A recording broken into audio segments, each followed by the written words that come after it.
Two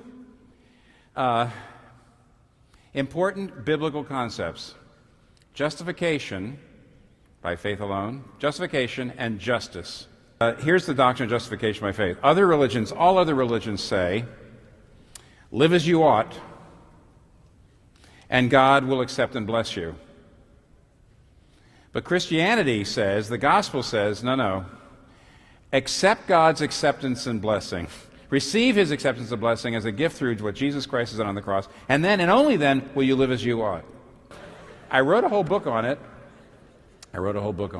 Because actually, to my surprise, most people don't realize this, which is to me one of the main themes of the Bible. In the Old Testament, prophets Jeremiah, Isaiah, Amos all say that if you aren't intensely concerned for the quartet of the vulnerable, do you know what the quartet of the vulnerable is? The widow, the orphan, the immigrant, and the poor. If you're not intensely concerned for them, it's a sign your heart is not right with God. It's not just that you're disobedient. There's something wrong with your heart. Because if you really knew you were a sinner saved by grace, if you really, really, really were humble before God, you would not be treating people like that. So he's really saying, if your heart's right with God, you'll care about the poor. Not just if you don't care about the poor, you're breaking the rules, though you are.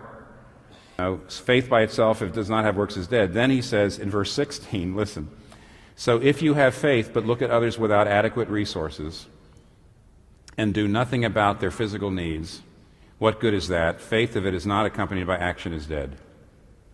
Uh-oh. Yikes. How do you know you're born again? How do you know you're really saved by faith?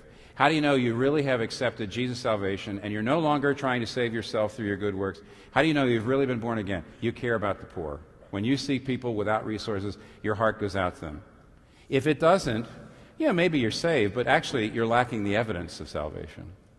Justification leads to justice. Justice is the sign of justification.